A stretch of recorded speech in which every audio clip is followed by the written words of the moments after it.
Hello, and welcome to Pop Culture Deprived revisits, returns, goes back, tries again to an old film. We are revisiting the very first podcast we recorded together. Yes. Oh my God, it was episode 2, Right. but it's the first one we recorded. 3 and a bit years ago, when we were trying to start this thing, when you were trying to start this thing, and I was a guest. You were a guest, yes. I was a guest coming on, and it turns out scripting basically everything I was saying. As was I.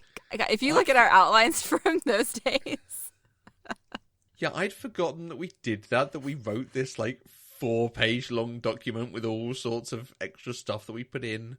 We were nervous and newbies and didn't know what we wanted to say. I feel like having watched it again, and then having listened to our podcast about it again, I kind of want to talk about the podcast more. I'm okay with that. The film is what it is, and I don't think... I like everything I say on the podcast about it doesn't actually bear repeated watchings when you know how the structure fits together. I think the structure adds some interest to a film that is not necessarily as interesting as it could be. Okay, fair enough. Yeah, did anything hit you this time watching it back and going like, oh yeah, no, cool, I noticed this better? Or... No, see, here's the funny thing. So I rewatched the movie first, and then I re-listened to our podcast episode about it. Okay. My opinions and perspective of the movie did not change one bit. Oh, really? Between the two viewings. I was surprised. I really thought it would. In fact, if anything, I was more generous in our podcast episode about it than I was this watching. Right. I did enjoy John Travolta and Samuel L. Jackson because I think it's impossible not to enjoy them when they're on screen together. But Okay. the rest of the movie, I just don't get. I'm never going to get. And I think it's just because it's a day in the life of characters I don't relate to. And I specifically said that. And that's one of the very wonderfully, insightful things that I said in our very first podcast episode together. And Absolutely. I still believe that's true. So one of the massively insightful things that you said over what sounds like we're speaking through a stack of paper. Oh my God. That's hissing at us. It was so bad. We were really good at this. People were complimenting us on starting, hey, you guys have done really good quality on your first things. We listen to it now. No. It's like listening to a vinyl record that's been stood on. I know. It's so bad. I remember, when we started, I was so proud of our show because I thought our quality was good, our standards were good, everything that we did was fantastic. And now I listen back and I just cringed the whole way through it. But we were so excited. We were. And we do properly get into it. There is a period of time there you'll listen to us and we're clearly just reading out what we've written to prep ourselves, which is fine. We were new to this. It's all okay. And then we clearly get into it. I think the way we edit has changed a lot. That might be the main thing. Because, editing used to take ages. Mm-hmm. It used to take a really long time to go through and get an episode down to sounding as good as it did. Except, what the heck was edited out of this, given what's left in there? There's us talking over each other. There's us, stuttering through sentences. But there are clearly several places where I edited out, ums and, long pauses. Oh, really? Because then you can hear, there should be a natural pause and it's not there. So, the sentence just kind of skips. I heard that listening back. I was way too heavy-handed on the cutting. Right. It was our first episode. I mean, for what it was really good. Oh, absolutely. I maintain that. Yeah. It's just kind of painful to go back and listen to baby podcasters Matthew and Mandy. Oh, crikey. It was so surprising to listen to and go, wow, this is a lot more different than I thought it was. It's interesting to see how we've evolved as podcasters, as friends, and as two people who feed off of each other in these conversations. Because now, anybody who's a guest on our show now, our outlines are very, very bare bones. Half the time, we just have a few lines, and we still manage to talk for an hour. And we just do it because we're having a conversation, and you know what to say to get me to talk, and I sometimes know what to say to punch your buttons and get you to talk. And back then, we just didn't know. We had to write everything down because we had just met. we had just met, and Yeah. that was probably the first time we ever spoke, like, voice to voice. Possibly, but yeah, maybe the second time, but the first time recording together. No, it might even have been the first time. Yeah. I think it really was the first time, and I think you're absolutely right that yes, it's the fact we're friends now that makes the difference, that we're so comfortable in talking to each other. So like you can hear it, how we were like, oh no, you go, no, you go ahead. Yes. So I've got this paragraph that I'm going to read out, and then we'll go into your paragraph that you can read out.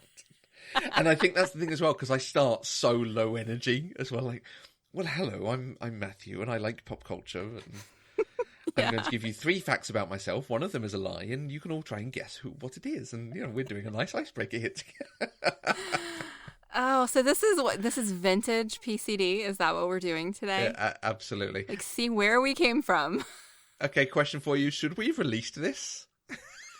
Should we have done this test and then just done it again later? Oh my goodness. I mean, no, because all of our early episodes were like that. Okay. Oh God. I think they really were. I think the Die Hard episode, which we released first, was better because it wasn't the first one we recorded together. Absolutely, yeah. Okay. And so I actually think releasing these out of order was the right call, because getting people in on the Die Hard one and then having them come to this one was better, right? Get them in on a high note. Oh, we hope so. I still love the Die Hard episode. I do. It's not quite... It's very similar to this one, but it felt like it was more high energy. Like, I think you and I were just more comfortable with each other having done it once. Right, that's fair. And I think that came across. I have to tell you, I have to be honest. When I was re-listening to this episode last week, my first instinct was we should not do this as a PCD Revisited, because I don't want to re-release this episode and have people listen to it again. But then I thought, no, I'm proud of where we came from, and it's really great to see how much we've grown. Yeah, okay. So if you listen back to this now, and especially if you didn't listen to it at the time, or you haven't listened to it in a very long time, if you know us very well, tell us what you think. Should we have released this? Should we have re-recorded it? What stands out from Baby Podcaster Matthew and Mandy that you want to comment on? Hit us up on Twitter at Eloquent Gushing, hashtag PC Deprived. I'm at Matthew Vose. And I am on Twitter at Mandy K. And we really, really hope you enjoy this episode, and at the very least are as entertained by it as we were when we re-listened. Enjoy Pulp Fiction, Pop Culture Deprived, Episode 2.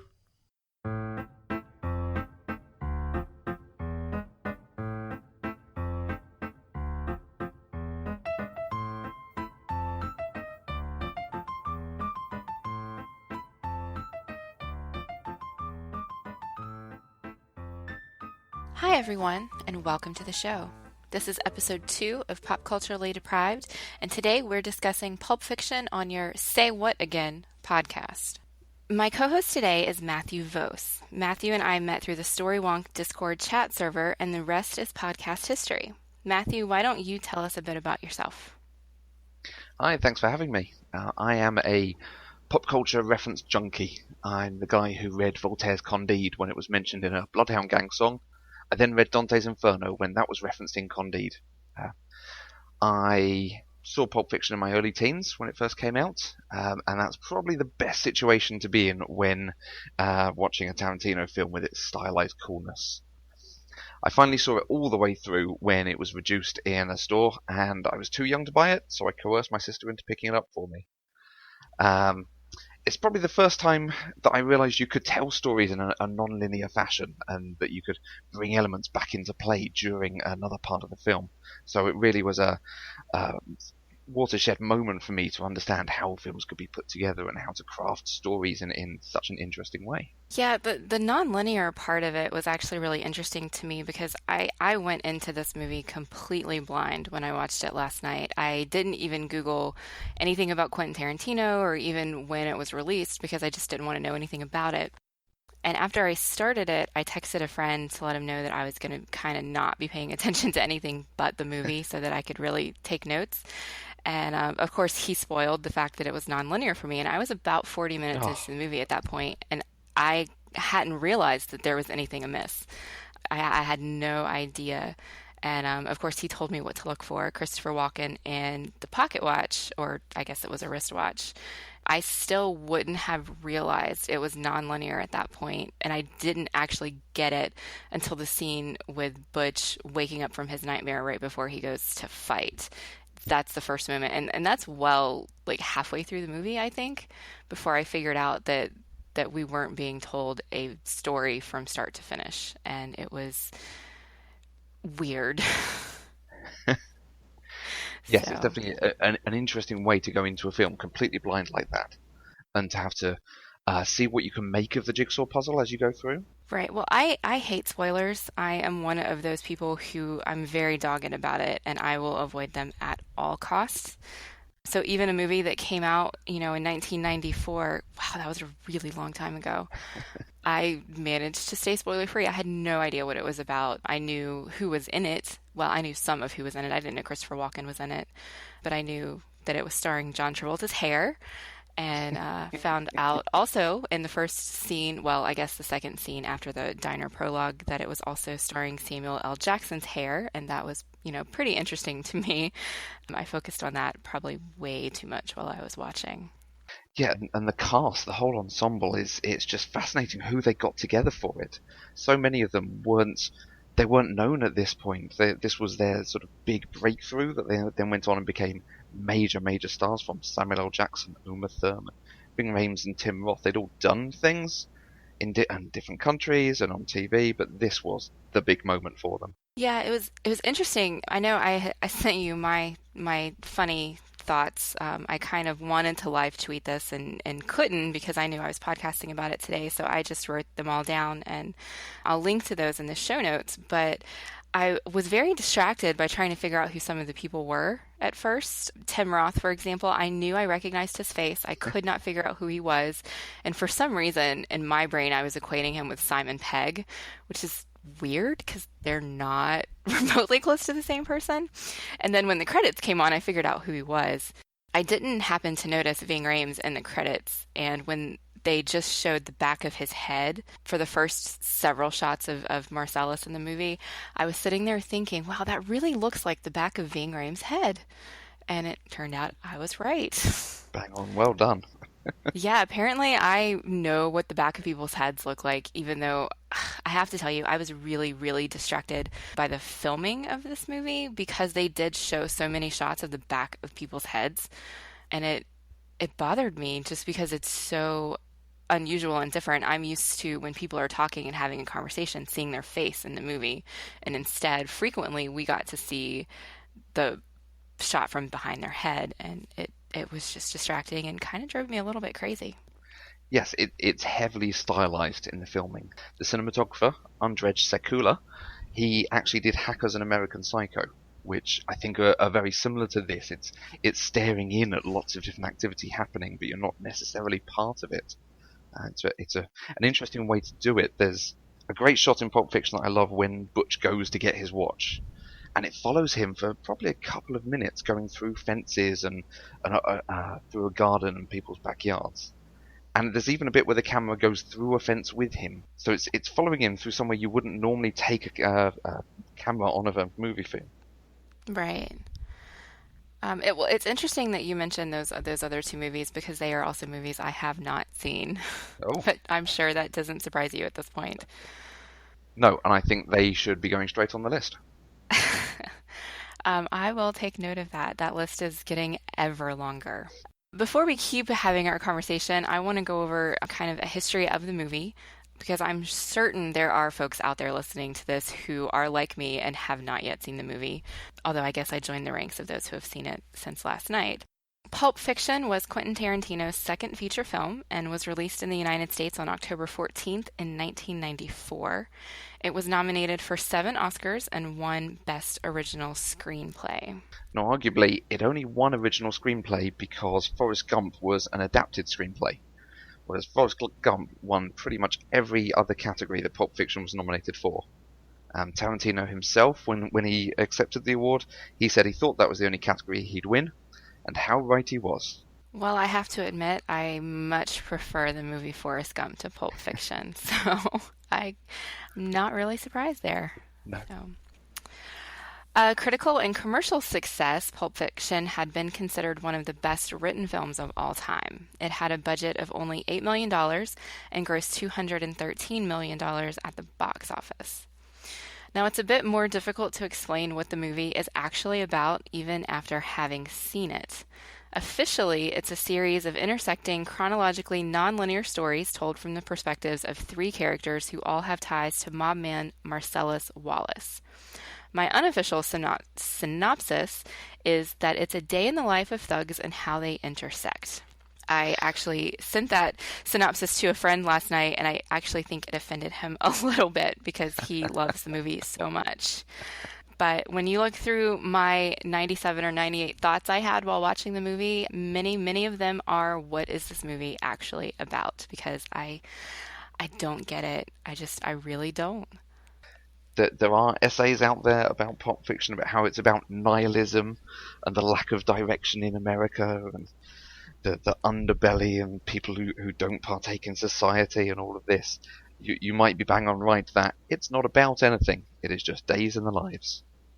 And, that's perfectly a good story for a movie. And I'll even admit there are several B-list movies out there that really aren't about anything, and I just happen to enjoy them, but it's because they're a day in the life of people I relate to. And Pulp Fiction was a day in the life of people that I have no basis of understanding why their lives are the way they are. No. And there's no emotional connection to anyone in the film. There's no reward for really getting behind people.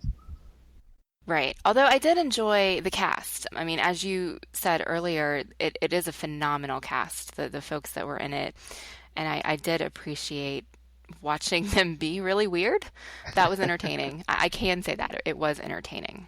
So I never watched this movie before now because when this movie came out, I was only 12. My parents weren't going to let me watch this movie that was about, murder and drugs and mobs and crazy stuff. And as I got older, it was just one of those things that never really seemed to appeal to me. I really didn't know what the movie was about. I still don't really know what the movie's about. I just knew that it was a Tarantino film and that it was wildly popular. And honestly, I've never really been a fan of Quentin Tarantino. I've always thought he was weird and that his movies were weirder. And it's interesting you saying your parents weren't about to let you watch it. I could remember my mum not being happy that I'd bought that video, or certainly I got my sister to buy me the video. I spoke to her earlier about this, and she asked me not to shame her on the podcast about it. But I asked her, why this one in particular? Why not some of the other sort of more mature films that I'd seen? And for her, it was the graphic nature of some of that violence, the drug overdose and the rape scene in particular. Those stood out because although, even as a child, I could differentiate between, cartoon film violence and violence in the real world. That's so graphic and realistic. She wasn't sure about me watching that. And then there's the fact that there is a very detailed description on how to take heroin, which was less of a worry in my little English suburb. Fair enough. I think my perspective on those particular things is different just because I'm in my 30s now and I've just watched it. So I have to be honest, the way the rape scene was shot didn't really bother me. It wasn't a visceral, graphically realistic shot to me as it probably was for folks back in 1994. But the OD scene with Mia was very graphic and horrifying to me. I think that one was probably the only one that really got that kind of visceral reaction from me. I actually laughed when Vincent accidentally shot the kid. Was his name Marvin in the car? Yep. Yes, I actually laughed there, and I probably laughed when Jules shot Brett. I couldn't quite figure out what his name was because he pronounced it differently every time. Yes, I think. So I might just be a cold-hearted person who laughs at other people's misfortune in movies, but they were set up to be more humorous, I think, Yes. than actual visceral reality. And so It just, now I see it completely differently than folks probably saw it in 1994. Yes, you're dead right. The moment in the car is definitely supposed to be a comedic moment. I remember it being on a clip show or an end of year show, I think, as moments in cinema, and that was definitely meant to be something you laughed at, for better or Well, then worse. they succeeded because Yeah. I did. I even laughed when Vincent died, and I was shocked that Vincent died. My train of thought during that whole scene was mostly I was speaking out loud to Butch because I thought he was making some really poor life choices in that moment. But then Vincent got shot on the toilet, and I just started laughing. So I feel like maybe I'm a more terrible human being than I thought I was. Those are not bad life decisions Butch makes. He needs breakfast. He's been driving a long time. He's had a whole anger thing, so he needs to come down. He needs the sugar of the fake Pop-Tarts. Okay, but he knew. He knew that Marcellus was going to have people staking out his apartment, and he got what he came for. And instead of turning around and leaving, he decided to go find Pop Tarts. And then he couldn't even eat them cold. He had to put them in the toaster. So, those are poor life choices, I think. Especially once he realized that there was a giant gun laying on his counter, and instead of getting out of there, he picks it up. Of course, he won. But that whole scene, I was definitely berating him for those poor life choices because I would have made very, very different ones. So, you didn't see Pulp Fiction when it came out. You didn't see it in any time in the last 20 years. But you've also said you're not a huge fan of Tarantino. What's your experience of his other movies?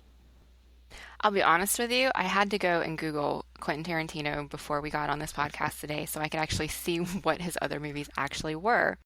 I know I've seen Kill Bill. Okay. And I think that might be the only other one I've ever seen. His filmography is huge. But I was scrolling through the list, and Kill Bill was the only one that jumped out at me as being a movie that I saw. And the only reason I saw that one was because it had Uma Thurman with swords. And watching a woman be a badass is something that I am wholeheartedly for. And most of his other filmography has just been, shoot 'em up movies. And when I was a kid, especially, or, teenager, college age, I was never really a fan of action movies. And I always veered more towards romantic comedies and mysteries and Disney movies. So Quentin Tarantino was definitely not in my wheelhouse. Okay. And Kill Bill is a great film, so it's good you've seen that at least. And that's the other one of his films particularly that has this non-linear fashion. So do you remember anything from when you watched it in Kill Bill that stood out for you in sort of piecing it together as you watched? The only thing that I remember about Kill Bill was that I was really frustrated that they shot the really gory, bloody scene in black and white. It irritated me that they did that. And that is honestly the only thing I remember about that movie. Well, some insider knowledge from that one then. That was, I believe, to get it through the ratings. Because he wanted it downgraded to whatever the final rating was. So we changed the very bloody scene to black and white, and the censors allowed it. Which just doesn't make sense to me, but I'm not in the movie business, so who knows? So, and this is another great film to talk about in pop culture terms. All the way through the film, there's these references to pop culture that a lot of films didn't do before this, and it doesn't really care if you get them. There's some really obscure throwaway lines. Jules uses things like flock of seagulls, came from Kung Fu and the Fonz, and it's like a progenitor of the way that Family Guy, Community, the modern MCU use lines like this to deliver a punchline or explain something away by comparing it to another franchise. Pulp Fiction itself became its own pop culture reference. There's a lot in the world that we use as a throwaway line to something from this. So are there any references that you now understand having seen it? I honestly don't think so, because I wasn't aware of anything that came from Pulp Fiction before I watched it. Actually, you know what? That's not true, because last night when I told my Facebook friends I was going to watch Pulp Fiction for the first time, the very first comment on the post was, "Now I really want a Royale with cheese." And I had no idea what that meant. I'd never heard the term before. And of course, now I think it's a silly, fun little thing. But other than that, most of the pop culture stuff that was present in the movie, I actually was familiar with, or if I wasn't, it went right over my head. I know who Kane from Kung Fu is, shockingly enough. I do know who the Fonz is. There was a line that I think you reference in our notes later, the Guns of the Navarone, that I was not aware of, and I had to Google that once I saw your note about it. But I think I probably just have never really paid attention to things that people have said that would have come from the movie that I finally saw in the movie last night. Because I think in my circle, people don't reference Pulp Fiction very often. And that's quite interesting. There's a lot in the UK that seems to come from it. His wallet is an item you can buy on store shelves, and I have friends who have bought it. Winston Wolfe, Harvey Keitel, is actually in an insurance company's adverts as this gangster who goes and helps them resolve a problem when they've had a break-in or a car accident or something. Oh, that's pretty neat. But yeah, I would have had no idea. And like you say, Royale with cheese is one that does crop up from everyone. You see it on a menu quite often, a Royale with something or a something with cheese as a throwaway line to it. So, let's get into the film a bit. We've mentioned the non-linear structure. Did it do anything for you in how you enjoyed the film when you came away from it? Did it make it better, make it worse? I think if I ever rewatch the movie, it'll make it better. I was distracted by part of it because the couple at the beginning in the diner, I don't remember their names, Yolanda and... did they ever say what his name was? I don't think we know his name. He is referred to as Honey Bunny. Okay. Well, Honey Bunny and Yolanda, I was distracted the whole movie because they never showed up again. And I kept trying to figure out who they were and how they related to everything else I was watching. And of course, I had that big epiphany moment at the end when I realized that Vincent and Jules were in that diner. And I realized, oh, well, this is how it ties together. But it was a distraction, especially since at the beginning I didn't realize it was nonlinear. And even when I did figure out it was nonlinear, I didn't know that that was a prologue. I thought that everything had been linear except for Butch's flashback. And so it just, I think, was distracting to me. But if I went back and rewatched it now, understanding the order that everything actually happened, I would probably appreciate it a little more. Yes, and I think I described it like a jigsaw puzzle earlier. And there is something in that where the first time you do a jigsaw, you put it together and you're spending time working out the puzzle. And that's your first watch through of this film. The second time you take it in for what it is, so you get to appreciate it and go, I can see, oh, there's that line about their clothes, and suddenly they're wearing something different.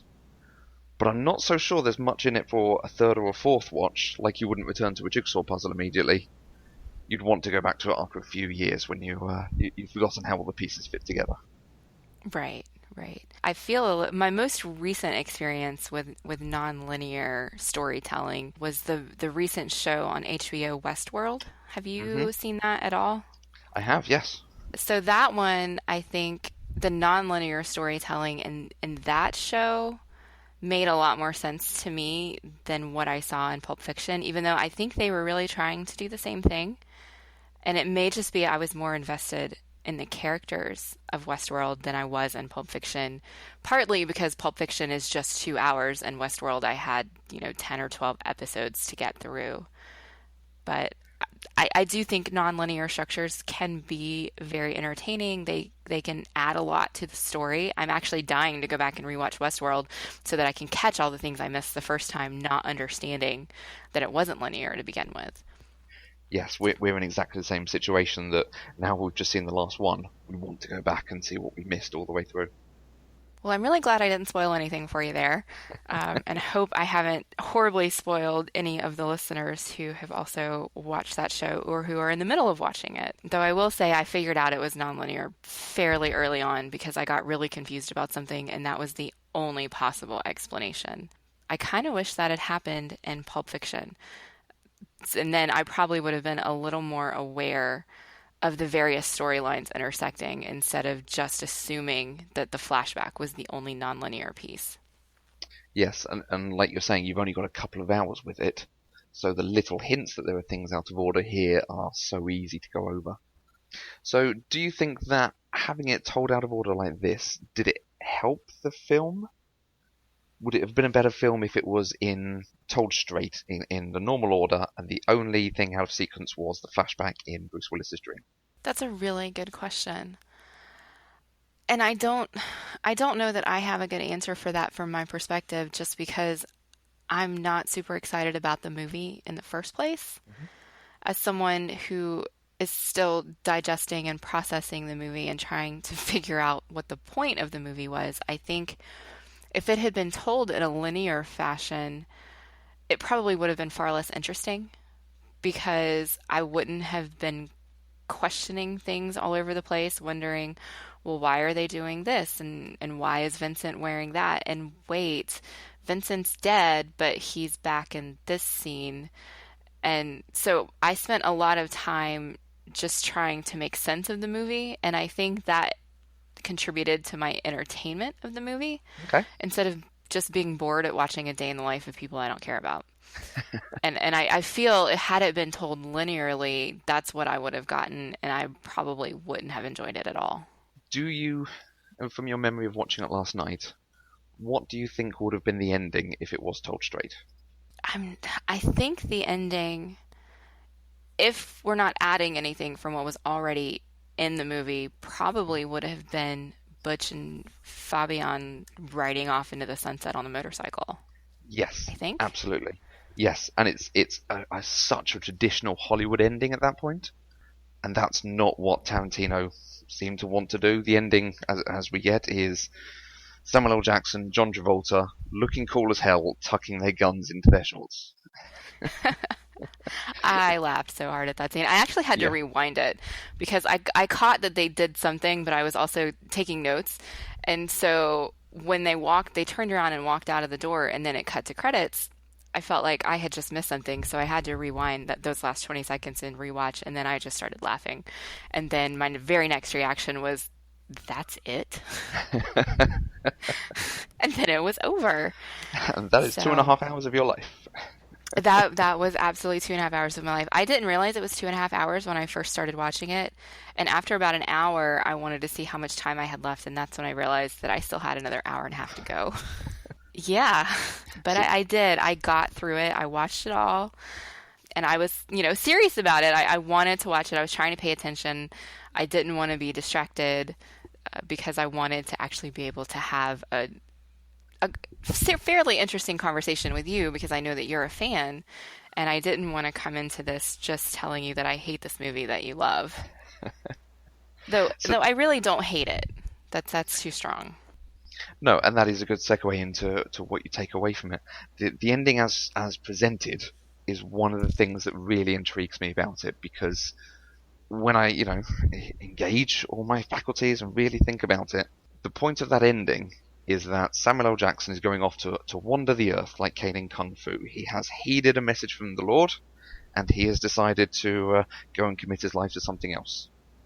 John Travolta's learnt nothing. He's still eating bacon, and he is going to be killed in about 24 hours. Okay, well, I have a question for you about that, though. So this scene happened right before they showed up to Marcellus's to give him the case, and that's where we first met Butch. Yes. So in that particular scene, I got no indication from Jules that he was actually going to retire, or did I miss something? No, you're right, that's not hinted at. He's the one who goes over to speak to Marcellus first, so maybe we can infer he has that conversation at that point. But definitely he's not around when you see the postscript to Butch's fight and the anger of Marcellus. He is not in that room. Mia is there, and John Travolta, and I think the bartender turned up together. Okay. Yeah, I think I assumed that so Jules had that epiphany before the whole robbery thing. Yes. And so I think I just assumed that after he dealt with the robbers and got his wallet back and they walked out with their guns, that they were walking out as a team and he was going to go back to his life and this whole walking around like Kane from Kung Fu wasn't going to happen. But it's possible I grossly misinterpreted. His whole dissection of the scripture that he'd never thought about before. That's where I take away that he's doing something different. He calls himself the tyranny of evil men. Right. And that's the best description for him and Vincent, John Travolta, because they are doing whatever Marcellus tells them to do. They are the tyranny of what seems to be quite an evil man. Agreed. And I think that's probably why I came out of that scene feeling that he was no longer going to retire, because he came to the epiphany while dissecting that scripture that he was the tyranny of evil men. And so I think I felt like he was just accepting that and was going back to doing whatever Marcellus told him. But he's trying, Ringo. He's trying real hard to be the shepherd. He was trying, because he did leave him alive. Did? He did. And I guess it is, the later scene chronologically in Butch's apartment, Jules wasn't there. It was just Vincent. Yes, and Marcellus himself going out for coffee and donuts. And waiting to walk at the red signal. Right. I laughed at that. That whole scene from beginning to end was just ridiculous. I'm not sure I can even find another word other than ridiculous. Marcellus doing that slow double take as he's walking across the street, and then Butch running him over and then crashing his own car. Yes. My first thought was, does anybody in this movie stay alive? Because Vincent had already died at that point. And so I was thinking that they both had just died, and clearly they didn't. But then it just kept getting more and more farcical as Butch was trying to kill Marcellus, and Marcellus was chasing him, and they end up in this, I guess, pawn shop sort of place that It just went into a really weird thing. And it was... weird is my word to describe this movie. Yes. And you're right, it just escalates how strange it is. He has to wait for Zed. Zed comes up and he's a security officer, a police officer, something. Then there's a gimp as well. It's all very strange. And then Bruce Willis gets free. Yeah, I was kind of distracted through part of that scene because Zed is, if I'm not mistaken, is Buffalo Bill from Silence of the Lambs. Am I mistaken on that? I'm looking it up. You might be absolutely right.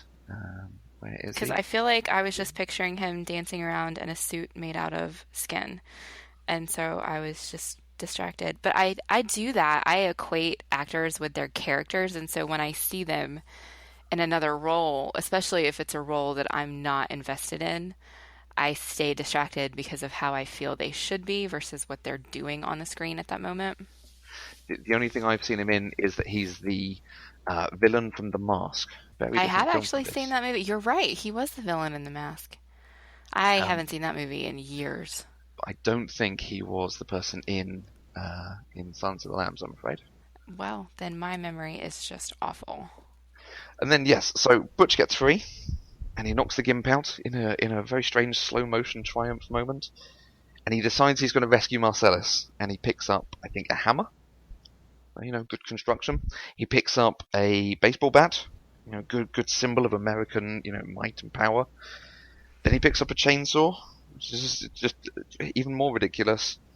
And then he picks up a samurai sword, hanging in a pawn shop run by hillbillies. I was yelling at the screen at this point because I was like, why are you going to put down a chainsaw for a sword? Use the chainsaw, man. Just use the chainsaw. I mean, I guess the sword worked out for him in the end, but I just feel like Butch keeps making poor life choices, and he just gets lucky that they work for him. Yes, he definitely makes it work, but there is a moment that Zed goes for the gun, and I always think he can make it. He could do it. I don't know. I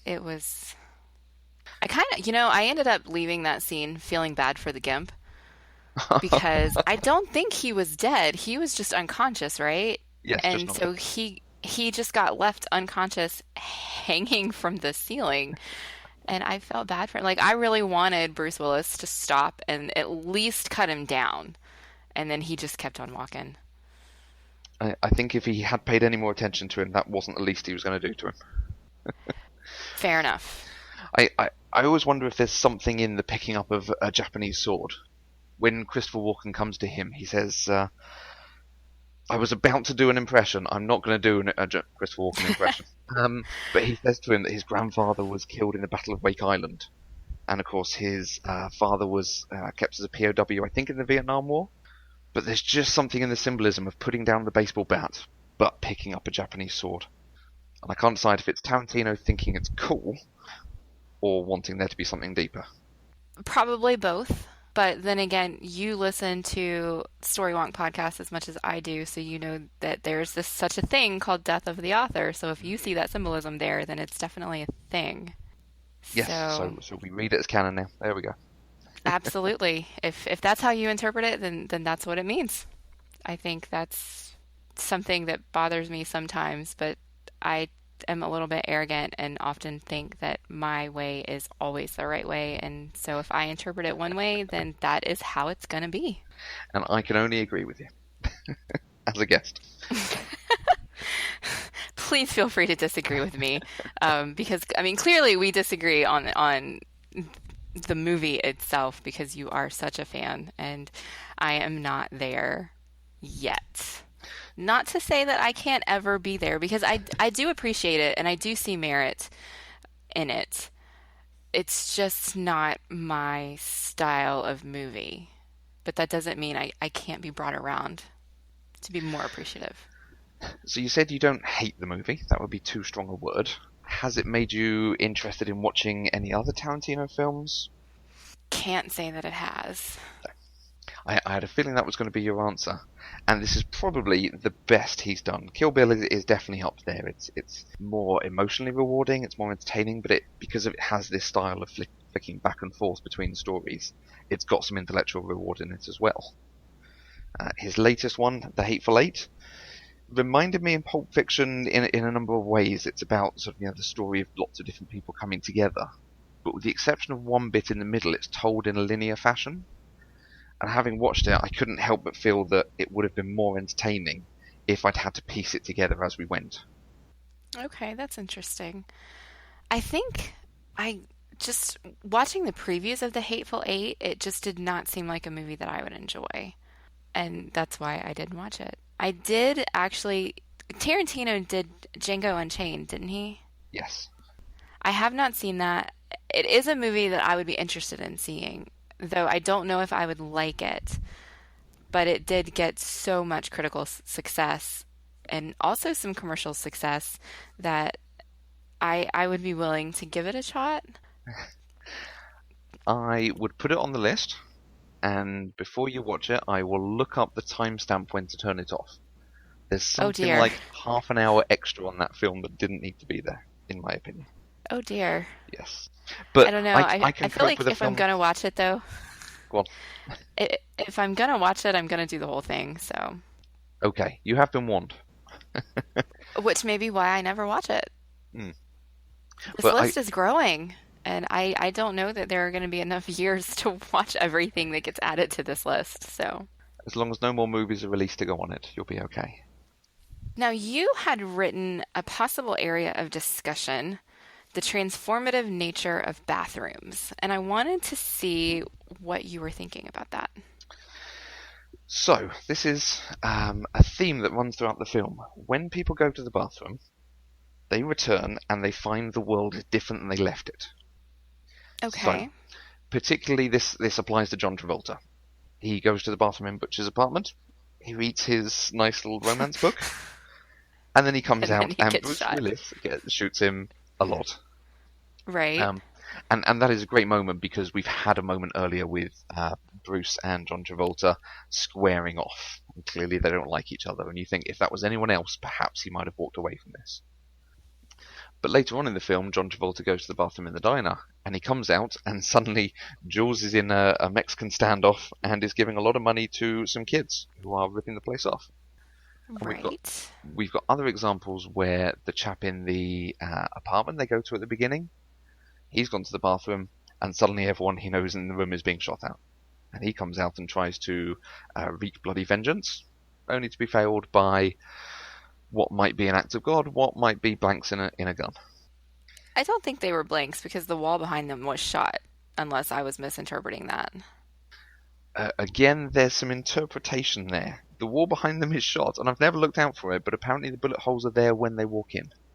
Okay, now I really want to go back and rewatch that scene. So it's there to make you believe they've been shot at, but actually it's just his gun. And Jules is reading divine intervention into just a silly moment. Okay, I But can accept that. The nature of bathrooms in the movie becomes textual in Jackrabbit Slims, which looks like one of the greatest diners in the world. I want to go to there. Yes. Is it a real place? Do you know, or is it just made up for the don't know. movie? I should look it up, especially if their milkshakes are only $5. One of my notes was $5 milkshake. This movie is a little bit dated. Yes. Because Vince was just like, that is way too expensive for a milkshake, and I would happily pay $5 for a good milkshake today. Yeah, absolutely. But she goes off to the bathroom, she gets high, and she comes back and she even says, "Don't you love it when you go to the bathroom and come back to find your food waiting for you?" Now, like the film, the theme probably means nothing, but there is definitely this thing in most of the stories. There's a point where someone goes off to have a comfort break, and they come back, and the world is fundamentally very different than the way that they left it. You're right. I honestly didn't notice that, but there's so much going on in the movie that I think my brain was having a hard time like keeping up with everything. But I definitely see that, especially with Vincent, because he also went to the bathroom and came back and Mia was dying on the floor. Yes. Yeah. I kind of don't ever want to go to the bathroom again. No. And that reminds me of, I think, Stephen King when he released Dreamcatcher. He wrote about how bathrooms are now the scariest places because that's where people found out about themselves. In terms of health issues or things going wrong with them. It was now scarier than what might be under your bed. And there's something in that in this film as well, I think. Okay. That's a little deeper than I went into the movie thinking about, but I think Tarantino likes to make his films deep, or at least appear deep. I'm not sure which one it actually is. Yeah, that is a very good point. How much is intended and how much is just because he's making a cool-looking film that happens to be very much in the real world. There's nothing particularly fantastical about the film. I feel like after this conversation, I do need to go back and rewatch the movie, which is not what I expected to feel after talking about it with you. I expected to be more firmly in my stance that this was not a movie I enjoyed. But now I do really, I want to go back and rewatch it and piece it all together from the beginning and see how things affected each other in ways that I didn't pick up to begin with. I might be about to get into trouble here for adding more movies to your list. Have you seen The Sixth Sense or The Prestige? I have seen both of those. Okay.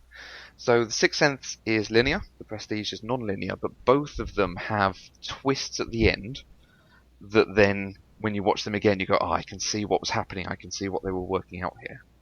Right, absolutely. I've seen both of them multiple times, so... Yeah, there's something of that in Pulp Fiction, where as you watch it, you go, oh, I can see this thing happening, I can see where they're having this going on, and where this mistake might come from. Okay, well, I think I'm going to give it a few days, maybe a few weeks, but I think I will go back and rewatch it. I will be interested to hear what you think when you've watched it again. Whether it's at that point you do just hate it because you've lost 5 hours to it.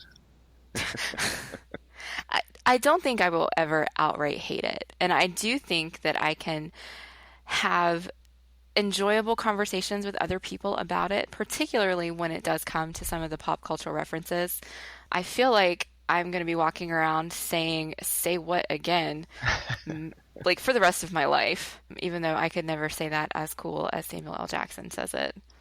Yes, and there is Butcher's line that I have heard people say about, what does your name mean? I'm an American. My name doesn't mean anything. I haven't heard anybody say that, but when I heard it, I felt like it was the most true line in the whole movie. So, before we wrap up, I have 3 questions about the film for you. Okay. Did you spot the brief Steve Buscemi role during the film? I did not. So, do you want to tell me where he was, or do you want me to see if I can find him again on my rewatch? I think I'm going to tell you because it's fascinating when you finally spot it, and it took me several watches to realise who it was. When they go to Jack Rabbit Slim's, he is the Buddy Holly waiter. And No way. he does a very good Buddy Holly, but admittedly, mostly what you need is some curly hair and thick rimmed glasses. So. Right. I'm gonna go find some screenshots of that at the very least to see, because I did not pick up on that at all. And Though I think admittedly I wasn't paying a lot of attention to him because I was still very confused about this whole Mia and Vincent dinner date thing. So yes, and what happens to Mia on the date is such a great inversion of what you expect. You think there's going to be something about will they, won't they? And then right. suddenly it all gets so much worse than you might expect. Right. I actually, and one of my thoughts was I wondered if Vincent was going to be in trouble because of the rumor that Tony got thrown out of the window for giving her a foot massage or something Yep. like that. Yep. And she was really confused that that was what the rumor was about. And then she turns around and tells Vincent that the only time he ever touched her was to shake her hand. And then when Mia and Vincent shook hands, the camera lingered on that. And so my first instinct was, oh my gosh, Marcellus is going to find out that he touched her and Vincent's going to die. That's the way my brain works. I see connections like that, and usually they're completely wrong and insignificant, but that's what I was focusing on there. And there are a lot of hints around Mia that she's actually untouched by any man. I think when he turns up, she's playing Son of a Preacher Man. And then Yes. she plays Girl, You'll Be a Woman Soon. And she spends a lot of time at that table playing with her cherry.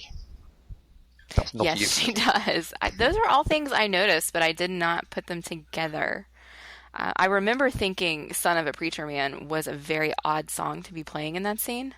And the music is another sort of pop culture reference that this film brought. Obviously, films have used great music for years, but this was the first time that there was a really good associated soundtrack that everyone picked up. I had so many friends who had it and knew all the songs backwards. I don't think I really noticed the music except for where it stood out, like that particular song did. But mostly I think that was just because I was confused and trying to figure out what was actually happening. Yeah. So, my second question for you. On a scale of Cool Like Fonzie to The Guns of the Navarone, how upset are you that she draws a rectangle rather than a square in the air? I have to be honest with you, I didn't even notice that it was a rectangle because I was so annoyed that they actually drew the shape and you could see it on the screen. It bugged me and I didn't like it. It's a really strange choice to take you out of the depth of the movie at that point and go, oh, I'm watching a movie because they're drawing something on screen at me. Right. And there were only 2 instances in the movie where something like that happened. It was with her drawing the square rectangle thing, and then when the wolf shows up and they put I don't even know what you call it whenever is it a chyron? Is that what it is? When it said 9 minutes and it 13 takes right, he said it takes 30 minutes to get there. I'll be there in 10, and then on the bottom of the screen it's 9 minutes and 37 seconds later. And I just thought I didn't like either one of those instances. No, it's definitely a very unusual choice. As I say, the film is not fantastical. There's nothing in it that's out of this world. But yet suddenly you have these little graphics going, oh, okay, they're playing with what I'm watching here for some reason. The one other one that I always spot is when they take Marcellus into the back room. The hillbillies with Zed take him in. It suddenly switches to slow motion for a few seconds, and then it goes back to normal. I didn't notice that. It's a very unusual choice. Again, as I say, it just takes you out of the fact that you're slightly voyeuristic in this room with them, and you go back to, oh yes, I'm watching a movie. I feel like that if there had been more instances like that, it would have made more sense because it would have been consistent. But just by dropping in 2 or 3, it ended up being distracting, and it does take you out of that moment. Yes, it's heavy punctuation on the scene. And my last question for you. What do you think is in the briefcase? I really want to know what's in the briefcase. My first thought, before he opened the briefcase for the kid in the diner, my first thought was just that it was a lot of money, because when they open the case, it glows. And you can see the glow reflected on the face of whoever opens it. So when Vincent opened it in the apartment, it glowed. And at first, then I had no idea what it was. I was thinking it would be really strange if this was some kind of like fantasy type thing in this case, like a glowing potion or something, which wouldn't make sense. But then not long after that, we get the first scene with Marcellus and Butch. And Marcellus hands Butch an envelope full of money, and that money is lit with a red light, so it seems to glow. And so that made the connection for me between the money and what might be in the case. But then at the end, when Jules opens it for the kid in the diner, and he says, "Is that what I think it is? It's beautiful," then it's clearly not money. Mm-hmm. So that brought me right back to square one, and I have no idea what it is. I don't know what it is that Marcellus would want that badly that kids in an apartment who are eating Big Kahuna Burger for breakfast would have. So I have no idea. I was having a little bit of a moment like at the end of 7, but instead of what's in the box, what's in the case? I really want to know. It's a question to which there is no answer, so you can believe whatever it is. And there is the obvious answer that it is some very shiny gold. I think Tim Roth was interviewed when it first came out, and he said that it was actually a bunch of baby chicks. and everyone likes the chicks so much, so that's great. But baby chicks don't glow. Well, perhaps these ones do. Perhaps they are the golden goose. Okay. You know what? I think I might accept that into my headcanon. There is one theory, and this does go into the fantastical, that Marcellus Wallace is actually the devil, and it is someone's soul, possibly Brett's soul, because the briefcase number is 666, and the implication is that Brett and his gang have not stolen it, but they are actually keeping it from Marcellus. That's weird. Just because it doesn't have anything to do with anything. But I guess it wouldn't if this is just a day in the life. Exactly, it's just a thing they do. And I mean, because Go on. We don't know the rules of this universe. We don't know what world they're in, and so that is entirely possible that could be how that world works, and we just don't see it because we're so focused on the perspectives of Jules, Vincent, and Butch. But that just seems so weird, which would be a very Tarantino thing to do. Yes, it's a very outlandish idea. I quite like it for its absurdity in this film. Absurdity, that is a very good word to describe this film. Ridiculous, absurdity, and weird. I think we have them all together. I think we do, and I think that's a great time for us to wrap up our conversation about Pulp Fiction. Did you have anything else that you wanted to say or ask or talk about? No, I think we have hit all the major points, and I'm interested to hear what you think when you get around to watching it again, probably later on today. Later on today. You're so optimistic. Okay. Well, I'll be back next week with another episode of Pop Culturally Deprived. If you want to get in touch, you can follow me on Twitter at Mandy K. You can email me at mandyk@popculturallydeprived.com, or you can comment on this post on popculturallydeprived.com. Until next time, I'm Mandy K. And I'm sorry, did I break your concentration?